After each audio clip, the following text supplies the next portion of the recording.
గురించి cinema release అయిన తర్వాత మీ గురించి బయట ఒక టాక్ ఉన్నది, అంటే రాజమౌళికి మొగడు వచ్చాడని అంటున్నారు బయట జనాలంతా. ఎవరు అనలేదు సార్, మీరే అంటున్నారు. నేను కాదు, బయట అంటున్నారు, నేను అనట్లేదు, నేను బయట వాళ్ళ గురించి చెప్తున్నా, మీ టాక్ చూసిన వాళ్ళు. సో నా క్వశ్చన్ ఏంటంటే, మీరు మూడో సినిమా ఇది, మూడో సినిమాకు ఇంత పెద్ద హెవీ సబ్జెక్ట్ తీసుకోవడం అనేది ఒక రిస్క్, అది మీకు రిస్క్ అనిపించలేదు ఒకటి. రెండవ క్వశ్చన్ ఏంటంటే, అమితాబ్ బచ్చన్, ప్రభాస్, కమల్ హాసన్ లాంటి స్టార్స్ని పెట్టుకొని బిజినెస్ చేద్దాం అనుకున్నారా, లేకపోతే మీరు కథ మీద బిజినెస్ చేద్దాం అనుకున్నారా? సార్ డెఫినెట్లీ ఫస్ట్ మా ప్రొడ్యూసర్ సార్ రిస్క్ తీసుకుంది. వాళ్ళు నేను ఇంత ఖర్చు పెట్టాలంటే వాళ్ళు యాక్చువల్లీ ఇంకా కొంచెం ఎక్కువ ఖర్చు పెడతారు. సో అండ్ ఆల్సో ఇంత పెద్ద actors at the prime of their career తీసుకోవడం అనేది ప్యూర్లీ క్యారెక్టర్కి జస్టిస్ చేద్దామని. At the end of the day స్టోరీలో వాల్యూ ఆర్ స్టోరీలో కనెక్ట్ లేకపోతే అది యాక్చువల్లీ అంత నెగిటివ్ అవుతుంది మాకు, బికాజ్ అవన్నీ ఓవర్ హెడ్స్ కదా. Sir Nagi, this is Prema. Yeah. I just have two questions, one after the other. I'll ask straight.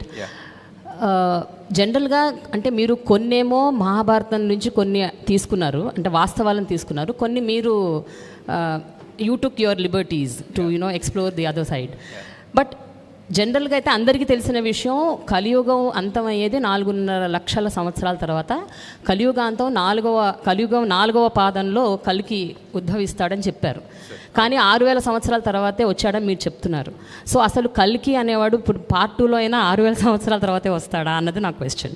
రెండోది, I feel strongly that your core strength is emotions. మీ first second మూవీలో మీరు జనాల్ని కట్టిపడేశారు మీ emotional story writing narrative ద్వారా. What is your self assessment about the emotional part in your కల్కి? Do you think you have అంటే justice చేశాను అని అనుకుంటున్నారా ఇమోషన్స్కి సంబంధించినంత వరకు? So these are the 2 questions. So part 1కి 4,32,000 years అంటారు కలియుగం. And somewhere at some midnight reading, I remember reading that కలియుగంలో every year feels like 72 years అని. Like every year is one మన్వంతర ఏదో ఒకటి ఉండే, ఒక మేబీ నేనే సృష్టించుకున్నాను logic from what I read, I don't know. But so ఆ 72 divided by 4,32,000 was 6,000 years. So that's how I came up with this idea of like every year in Kaliyuga feels so long annadi. Ante Satyugam was much longer and every yugam became smaller and smaller, and the Kaliyugam felt like every year felt so long anna concept nunchi ala 6,000 కి వచ్చాం. Second part was I think ఈ script రాయడం and ఈ స్క్రిప్ట్ని part 1 లాగా తీయడం was very challenging for us. I mean making, VFX, action అవన్నీ మాట్లాడుకుందాం, but I think the writing part was a big challenge, and because 4 big characters, 4 big stars, also a world, and the most important character of the film was Sumati, was Deepika, but she couldn't do more than what she was doing in this part. She came from a place where she had to be innocent, and somehow oka rakamaina damsel in distress అయిపోయింది though. But yeah, I think definitely could have done few things better, maybe a few things differently, but in retrospect we just felt like we really needed for people to come into this world and understand it very clearly. So koncham aa time తీసుకొని ఆ మెల్లగా చెప్పాము. maybe there were some things అది ఇది ఆ 2 పార్ట్స్గా చేసే ప్రాసెస్లో కూడా కొన్ని డైల్యూట్ అయి ఉండొచ్చు. So but yeah, definitely lots of learning. Yeah. Nag Ashwin garu ఇక్కడ సార్, మీ రైట్ సైడ్ సార్. హలో అండి, కంగ్రాట్స్ ఆన్ యువర్ సక్సెస్ అండి. యా థ్యాంక్స్ అండి. Sir I have 2 questions. ఒకటి, సెకండ్ పార్ట్లో ప్రభాస్ గారి క్యారెక్టర్ ఏదైతే ఉందో అది ఫుల్ లెంత్ ఉండే అవకాశం ఉందా? అండ్ ఒక సార్ట్ ఆఫ్ రికార్డ్ సృష్టించారు మల్టిపుల్ క్యామియోస్తో. సెకండ్ పార్ట్లో ఇన్నే క్యామియోస్ ఉండే అవకాశం ఏదైనా ఉందా? ప్రభాస్ గారు ఫుల్ లెంత్ క్యారెక్టర్ అంటే like obviously screen time yeah obviously ఇంకా అంటే స్క్రీన్ టైం మీద కొంచెం తక్కువ ఉందన్న. It is obviously full length అండి. అండ్ ఇఫ్ ఎనీథింగ్ ఇప్పుడు ఆ వరల్డ్ బిల్డింగ్ గోల్ అంతా అయిపోయింది, ఆ వరల్డ్ బిల్డింగ్ కాన్సెప్ట్ అయిపోయింది. We know where in. So if you open directly in one world. Now I think the audience are ready to just accept and enter that world. So now it's fun because our main characters andaru are at their full power, and they are at, we know exactly what they want and where they come from. So I think now we'll have fun. Okay. And cameos గురించి Cameos అంత ఆలోచించలేదండి, but I don't think so. Nag Ashwin అంటే ప్రభాస్ గారిని క్లైమాక్స్లో మీరు కర్ణుడిగా reveal చేశారు కదా, కర్ణుడు అంటే నెగిటివ్గా చూపించబోతున్నారా లేకపోతే పార్ట్ 2లో ఏ విధంగా చూపించబోతున్నారు? అదొకటి. నెక్స్ట్ సోషల్ మీడియాలో బాగా వస్తుంది ఏంటంటే శ్రీకృష్ణుడి పాత్ర మహేష్ బాబు చేస్తే బాగుంటుంది అనేది వస్తుంది. క్లైమాక్స్లో చాలా పాజిటివ్గానే ఉంటుంది కదా సార్, లైక్ ఏ యాంగిల్లో నెగిటివ్ ఉండదు. ఐ ఫీల్ ద కర్ణుడు క్యారెక్టర్ ఇస్ సంథింగ్ ఇండియాలో ఎక్కడ, మన తెలుగులోనే కాదు, నార్త్ ఎక్కడ చూసినా there is always one love for that character. Like almost even సినిమాల్లో కూడా మన దళపతి చూసిన ఒక వర్జన్ ఆఫ్ ద కర్ణుడ్ story only. So there is one love for that character. So and ఆయన స్టోరీకి, ఆయన క్యారెక్టర్కి ఒక జస్టిస్ చేయాలనే ఉంటుంది. సో శ్రీకృష్ణుడి పాత్ర మహేష్ బాబు చేస్తే బాగుంటుందని బాగా బయట సోషల్ మీడియాలో వస్తుంది కదా, ఒకవేళ తీసుకునే అవకాశం ఉందా ఒకవేళ అది ఉంటే? అంటే ఈ సినిమాలో కాదండి, డెఫినెట్లీ వేరే సినిమాలో ఏదైనా ఆయన చేస్తే బాగుంటుంది డెఫినెట్లీ. నాగశ్విన్ గారు. హలో నాగశ్విన్. హాయ్. నాగశ్విన్ గారు ఇక్కడ. సరే, మహాభారతంలో కర్ణుడు కానీ అంటే బ్యాడ్ ఫ్రెండ్షిప్ వల్ల ఆయన బ్యాడ్ అయిపోయాడు, అశ్వత్థామ కూడా బ్యాడ్గా చూపించారు. అంటే వాళ్ళు చేసిన బ్యాడ్కి కల్కి పుట్టుకకు ఆ పాపాన్ని వాళ్ళు కడిగేసుకునేలాగా వాళ్ళకి హెల్ప్ చేశారు అన్నట్టుగా కూడా మీరు స్టోరీని తీసుకొచ్చినట్టుగా అనిపిస్తుంది. అంటే వాళ్ళు చేసిన తప్పుల్ని కడిగేసుకుని పాజిటివ్ సైడ్ టర్న్ అయ్యారు అనేట్టుగా. అంటే క్లైమాక్స్ని మనం ఇలాగే ఊహించవచ్చా? మీరు కల్కి 2లో ఎలా చెప్పబోతున్నారు? చాలామంది ఇలాగే మాట్లాడుతున్నారు. అంటే అది క్లియర్గానే ఉంది సార్. అంటే అశ్వత్థామ క్యారెక్టర్ క్లియర్గానే ఉంది కదా, ఆయన పాపాలు, ఆయన చేసిన పాపాన్ని రిడెంప్షన్ కోసం ఆయన కడుక్కోవడానికే శ్రీకృష్ణుడు ఆయనకు శాపం ఇస్తాడు, ఆయన శాప విముక్తి కూడా చెప్తారు. కర్ణుడు కూడా ఆల్మోస్ట్ సిమిలర్ అనుకోవచ్చు.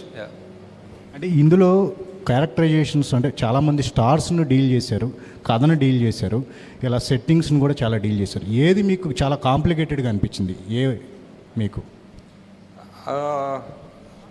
అంటే ఒక సినిమాని ఒక 4.5 years దాకా పెట్టుకోవడం ఫ్రమ్ స్టార్ట్ టు ఫినిష్ అనేది ఒక జడ్జ్మెంట్ ఉండాలి సార్. అంటే ఒక 2019లో రాసిన సీన్ 2024లో ఎడిట్ చేస్తున్నప్పుడు అదే జడ్జ్మెంట్ పెట్టుకోవడం అనేది is the toughest thing. I don't think చాలామంది ఆ సిచ్యువేషన్లో ఉండరు యాక్చువల్లీ, బికాజ్ నేను తీసిన 2 సినిమాలు కూడా 1 year 1.5 yearsలో అయిపోయాయి. సో ఒక 4-5 yearsలో అదే జడ్జ్మెంట్ అండ్ పర్స్పెక్టివ్ పెట్టుకోవడం అనేది ఒక డిఫరెంట్ స్కిల్ సెట్. అది కొంచెం కష్టం అనిపించింది. నాగేశ్వన్ గారు ఎక్కడండి లెఫ్ట్. హాయ్ అండి. Congratulation sir. అంటే విజనరీ సైడ్ ఒక బ్యారియర్స్ని పుష్ చేశారు, ఎకనామికల్ బ్యారియర్స్ని పుష్ చేశారు. అంటే ప్రకృతి పట్ల మనిషి ఎలా ఉండాలి, ఉండకపోతే ఎలాంటి నష్టాలు జరుగుతాయి అని మాకు ఒక భయం కూడా కలిగింది కల్కి చూస్తుంటే. అది మంచిది సార్. ఒక వార్నింగ్ లాగా అనిపించింది కల్కి అనేది. సార్ ఇంత సీరియస్ సబ్జెక్ట్లో కూడా ఒక తక్కువ నిడివిలో ఒక ఇంపాక్టబుల్గా లవ్ స్టోరీ, ఒక ట్రక్లో వెళ్తున్నప్పుడు కైరా లవ్ స్టోరీ ఇంపాక్టబుల్గా చెప్పగలిగారు. అది నాకు మోర్ సర్ప్రైజింగ్ అనిపించింది సార్. అంటే ఇంత కాంప్లెక్స్ ఉన్న సినిమాలో కూడా ఒక లవ్ స్టోరీని అంత తక్కువ నిడిలో ఇంపాక్టబుల్గా చెప్పగలిగారు. ఆ లవ్ స్టోరీ థాట్ ఎలా వచ్చిందంటే అది నాకు చాలా గొప్పగా అనిపించింది. అంటే అంటే అన్నీ ఆ అమ్మాయే చెప్తుంది కదా ఆమె డైలాగ్లో, ఇదంతా ఓకే కానీ బేసిక్లీ మనకి యాక్చువల్లీ ఇంపార్టెంట్ అనేది హ్యూమన్ రిలేషన్స్, మనం అనుకునే వాళ్ళు అనేది ఇంపార్టెంట్ అని చెప్తుంది ఆమె. So I think that was the emotions అక్కడ గట్టిగా దొరికింది. అయితే మహాభారతం అనేది ఫుల్ ఫ్లెడ్జ్డ్గా అంటే ఇలా సైఫై కాకుండా ఒక మనకి ఏదైతే పురాణాల్లో ఉందో మహాభారతాన్ని ఫ్యూచర్లో తీసే ఆలోచన ఏమైనా ఉందా మీకు? అంటే అదే చేసాం కదా, అది మిక్స్ చేశారు సార్. మాకు మిక్స్ చేసాం అంటే మిక్స్ చేయకుండా మహాభారతం అంటున్నారా? లేదు సార్, ఇప్పుడే అలాంటి ఐడియా ఏం లేదు sir. Thank you sir. So నాకు ఒక్క నిమిషము. So I wanted to taking over from the women characters. You have some really wonderful women characters in this film and always in your previous films, but somehow I felt they were not explored well. Deepika Ganiyandi, even Shobana, I felt bad about that she died early, not just for the film story, but I thought she had so much potential. So now do you kind of feel that you could explore your women characters better? Is it one of your takeaways? There's just one more question, but yeah, definitely. And Shobana Garu is my favorite also, and some part of her we had to also trim towards the end of the film. అంటే ఇంకా already 4 main characters ఉన్నారు, world ఉన్నాయి, దాంతోపాటు ఒక 10 separate characters ఉన్నారు. So ఒక్కొక్కరికి ఒక 5 నిమిషాలు వేసుకున్న 3 గంటలు అయిపోయిందండి అక్కడే. అమ్మో, ఇంకో అరగంట అయ్యేదన్నమాట. అదే ఈజీగా ఒక అరగంట ఉంది, కావాలంటే తీయచ్చు ఇంకో అరగంట cinema. But hopefully you will do that in your next part. Just one more thing which taking over from Prema's question, I mean we were discussing just now that mana Puranallo kuda Shambhala an oka place undi, plus Kalki will be born in that place, but he is born to a biological father an undi. And there are also some comments about you kind of taking liberties over mana epics. So I know this is a sci-fi movie and there's a lot of fiction, but how much of liberties have you taken for this film? I mean, were there any liberties that you have taken consciously for the story? Yeah, అంటే it's a script కదండి, you write something originally, so you have that freedom. And అంటే if I was trying to make the Ramayana or Mahabharata, maybe కొన్ని పరిధులు ఉంటాయేమో to write around it. But when I'm writing something that hasn't happened yet, we are not at the end of Kali Yugam, there is no equivalent of Mahabharata in the Kali Yuga. So when we're writing that, I think all you need is a little bit of responsibility and respect and you can write it. Ashwin గారు ఇది ఈ movie start అయినప్పుడు project అనే ఒక పేరుతో start అయ్యేది. అవునండి. ఈ మూవీ ఫస్ట్ చిరంజీవి దగ్గరికి వెళ్ళి ఈ కథ నారేషన్ చేశారు కదా? లేదండి. అశ్విన్ గారు, ఇది యాక్చువల్గా మీ ఫ్యామిలీకి సంబంధించిన క్వశ్చన్ అండి. ఓకే. ప్రియాంక దత్ గారిని మ్యారేజ్ చేసుకపోయి ఉంటే ఇంత పెద్ద ప్రాజెక్ట్ మీరు చేసి ఉండేవారా? Probably not sir. యాక్చువల్లీ ఇంత ఫస్ట్ గ్రేట్ఫుల్ సార్. అంటే ఫ్యామిలీ అయినప్పటికీ డైరెక్టరే, అండ్ ఆయన 50 years హిస్టరీలోనే కాదు, మేబీ తెలుగు సినిమాలో కూడా one of the most expensive films. And అది కూడా 1 year, 2 years, 3 years, 4 years చేసినప్పటికీ ఆయన అండ్ జస్ట్ ఫుల్లీ గ్రేట్ఫుల్ అండి అంతే. అండ్ జస్ట్ ఈ సినిమా సక్సెస్ఫుల్ అయ్యి మా ఇన్వెస్ట్మెంట్ ఫుల్గా రావడం అనేది I'm just very thankful basically to God. That's all. Sir Nageshwar garu, sir it's sir. Hi అండి. Sir congrats sir. ఒక హ్యూజ్ సక్సెస్ అంటే ఒక సాధారణంగా ఒక సినిమా అంటే ఒక జానర్లో స్టార్ట్ చేస్తారు, ఒక పీరియాడికల్ బ్యాక్ డ్రాప్ కానీ సోషల్ డ్రామా. కానీ మీ సినిమా విషయానికి వచ్చేసరికి ఒకవైపు సైంటిఫిక్ థ్రిల్లర్, ఇంకో మైథాలజికల్, సోషల్ డ్రామా, సో అన్నీ మిక్స్ చేస్తూ ఒక జానర్ని ఒక డిఫరెంట్ వరల్డ్ సృష్టించారు మీరు. ఎప్పుడైనా సినిమా చేస్తున్నప్పుడు అసలు మనం ఏ జానర్ చెప్తాను, ఎలాంటి సినిమా చెప్తాను మనకు కన్ఫ్యూజింగ్ కానీ, అంటే అంత క్లారిటీగా చెప్తానన్న కాన్ఫిడెన్స్ ఎలా వచ్చింది సార్ అసలు మీకు? అది అంటే మనం జస్ట్ ఎప్పుడైనా రాస్తున్నప్పుడు మన రియల్ లైఫ్ అనుకుంటాం కదా సార్. మన రియల్ లైఫ్ ఒక జానర్ ఉండదు యాక్చువల్లీ. మనం ఇంటి నుంచి స్టార్ట్ అయినప్పుడు ఒక జానర్ ఉంటుంది, ఆఫీస్కి వెళ్ళేటప్పుడు ఒక జానర్, ఆఫీస్కి వెళ్ళిన తర్వాత ఒక జానర్ ఉంటుంది కదా. It's always like a mixed thing. ఈ ప్రపంచం సృష్టించినప్పుడు కూడా I don't think we needed to be in one morose, ఒక హెవీ ఇంకా అంతా. అండ్ ఆల్సో నేను ఇప్పుడే చెప్తున్నట్టు I just wanted to make it accessible to kids. ఒక మన పిల్లలు చూసి ఎంజాయ్ చేసి ప్రౌడ్ అయ్యే సినిమా లాగా చేయాలని ఒక చిన్న థాట్ కూడా ఉండే. So yeah. నాగాశ్విన్ గారు ఇక్కడ సో ఓకే. అయితే ఇలాంటి మూవీస్ చూస్తున్నప్పుడు ఇన్వాల్వ్ అవ్వడానికి 100% కొంచెం టైం పడుతుంది, 5 to 10 minutes. బట్ ఈ మూవీ కల్కి మూవీ విషయంలో ఒక 1/2 hour వాంటెడ్లీ చేసిందా ఏంటిది? లేదు, అంటే ఐ థింక్ ఆనెస్ట్గా చెప్పాలంటే ఐ థింక్ ఫస్ట్ 7-8 minutes చాలా ఎంగేజింగ్ ఉండే అనుకుంటాను, like with the Mahabharata and those things. But once Kashi లోపలికి వెళ్ళి భైరవాద్ అంతా వచ్చినప్పుడు it became a bit slow.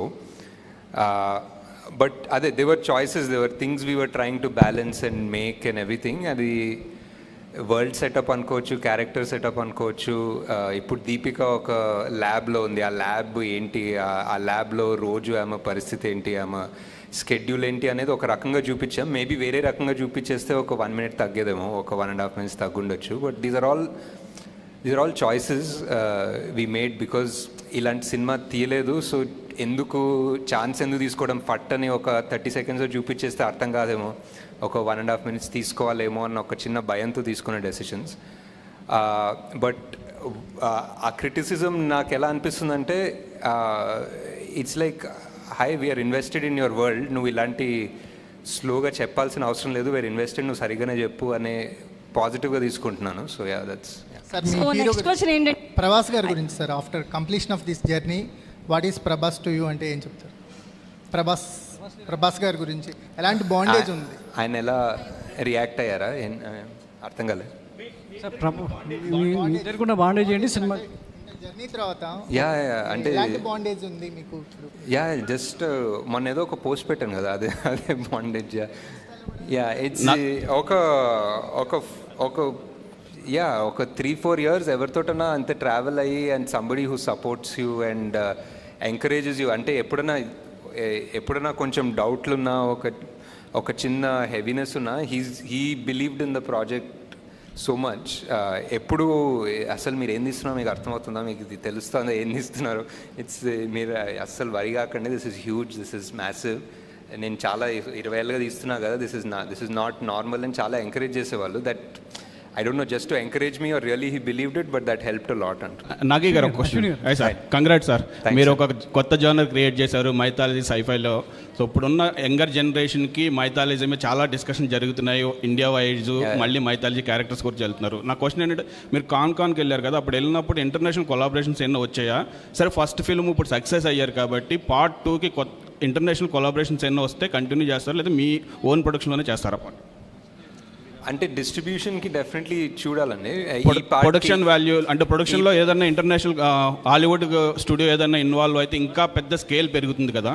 I think production wise we manage to pull it off అండి, but distribution wise definitely foreign వాళ్ళు వస్తే ఇట్స్ డిఫరెంట్ బాల్ గేమ్. వాళ్ళకున్న scale for distribution is very different.